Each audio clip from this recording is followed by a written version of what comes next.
me llamo Luis, tengo 51 años, estoy casado con Selena y tenemos 5 hijos.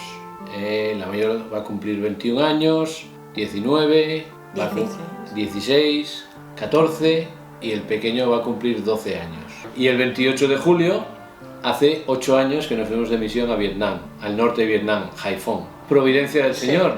Nosotros nos íbamos de misión a Vietnam y organizamos el viaje, y de la que íbamos en alza yendo hacia Madrid, hacia el aeropuerto, nos damos cuenta de que es 28 de julio. San Melchor de Quirós, que es el primer santo y mártir asturiano que fue obispo en Haiphong, en Vietnam. Vietnam tiene 100 millones de habitantes, más o menos. Hay en torno a un 6-7% de cristianos. Es muy poco. En torno a un 6-7% de budistas y el resto se declaran ateos. Lo que pasa que, bueno, tú tienes iglesias a las que libremente puedes ir el domingo a misa.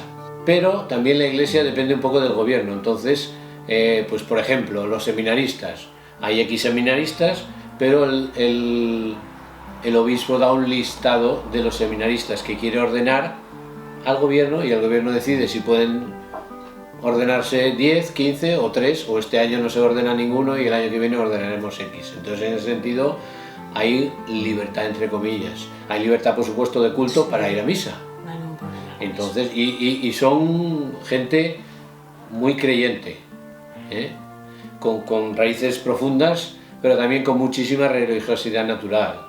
Entonces ellos rezan, generalmente todos rezan a los ancestros, a los muertos antepasados, que es lo que fundamentalmente hacen. En todas las casas hay un pequeño altar donde ellos rezan y hacen ofrendas a sus muertos.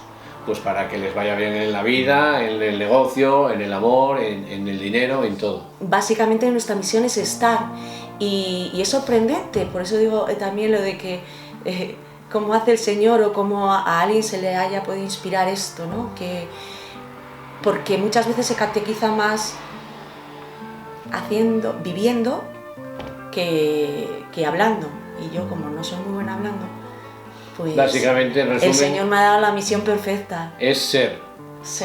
Aquí ¿qué somos? En el vecindario es una familia como otra cualquiera, pero ellos tienen que ver que hay algo especial, que es Jesucristo.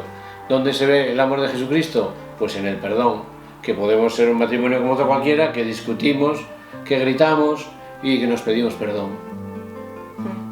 Que los niños les riñes o les castigas, pero también les pides perdón a los niños. Quiero decir que en el fondo el cristiano no es el que hace, sino es tú ves quién es cristiano, no por lo que dice, sino por lo que hace. Entonces intentamos ser cristianos, lo mismo que aquí. Nosotros somos enviados por el obispo, pero nosotros estamos dentro de una comunidad, que es la que nos ha dado, en la que hemos crecido en la fe, y nuestra comunidad nos sostiene a nosotros, nos sostiene en la fe y nos sostiene económicamente también si hace falta. Entonces nosotros digamos que somos las manos o los pies, ya no la lengua porque no hablamos mucho, pero nosotros estamos en misión, pero nuestra comunidad está en misión con nosotros. Nosotros vivimos la fe en una comunidad y después de muchos años de recibir la palabra de Dios y de ver el amor de Dios, pues hemos visto que hay mucha gente que no conoce a Dios y que no es feliz. Y yo he vivido esto, que no era feliz, teniendo muchas cosas, y he encontrado la felicidad en Jesucristo. Y entonces vimos en el matrimonio que esto que hemos recibido gratis podemos anunciarlo a los demás. Y nos hemos puesto a disposición de la Iglesia para ir a donde la Iglesia necesite anunciar el amor de Jesucristo. Conocer el amor de Cristo es amar al que tienes al lado. Cuando tú te das al otro, sientes ese amor de Jesucristo, porque de otra manera lo que el ser humano quiere es satisfacerse a sí mismo. Pero esto que da la Iglesia, esto que da este amor de Dios, es darse al otro, no solamente recibir, o no solamente dar para recibir, sino este amor gratuito de darse al otro, de servir al otro, que también hablamos de servir al otro, es ese amor de Dios, ¿no? Tenemos muchas pruebas de que Dios provee y que efectivamente nos estaban esperando allí. vamos, que estamos en el lugar donde tenemos que estar, ¿eh? Y cuando llegamos allí había muchos problemas. Hay muchos problemas para que se te dé un visado, hay muchos problemas para encontrar trabajo, para encontrar casa. Pero por medio de una vietnamita que oye en la calle hablar a un hermano nuestro de italiano, y ella habla italiano, y ella dice: yo tengo una casa, y ahí se proveyó todo, y no hubo problemas de papeleo. Fue fantástico, porque era un problema, ya os digo, de verdad importante, porque sin el papel, con el permiso no se podía entrar en ninguna casa. Bueno, pues el Señor puso a esta mujer, a esta vietnamita, primero la casa para ir, luego esta vietnamita que hablaba italiano, con la que el italiano perfectamente se podía entender, para que nosotros tuviéramos absolutamente todo. Y ella es la que nos ayuda también a que nuestros hijos entran en un colegio vietnamita, que también era otra problemática, porque sin saber el idioma no aceptaban a ningún niño extranjero en los colegios públicos. Pues nuestros hijos pudieron entrar en un colegio vietnamita, quiero decir, y así, uno detrás de otro cada día. Viendo la providencia de Dios, como dice Selena, día a día en todo, poco a poco. Podríamos escribir un libro. San Melchor lo tengo muy presente desde el momento en que casualmente o providencialmente nos enteramos de que viajamos ese mismo día. Yo no creo en la suerte, yo creo en la providencia. Y entonces, a raíz de este 28 de julio, me interesé por la vida de San Melchor y quedé apasionado, porque es un hombre que nació ya con el celo de ser mártir.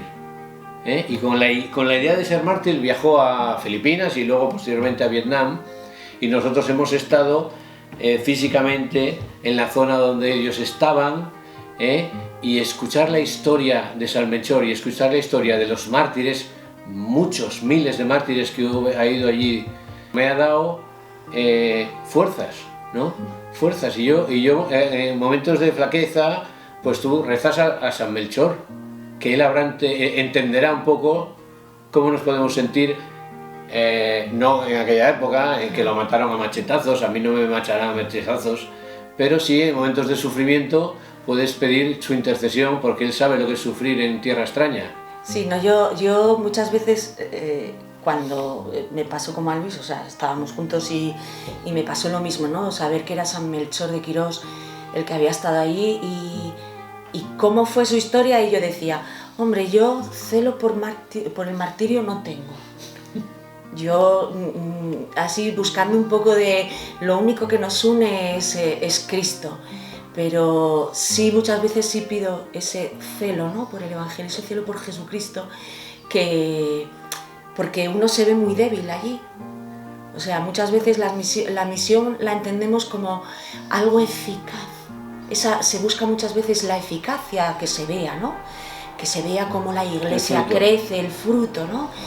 Y yo he aprendido allí que eso no es así, que realmente para que se vea fruto, pues será con el tiempo, porque no creo que San Melchor de Quirós, cuando fue martirizado, se le viera el fruto en ese momento, él lo viera.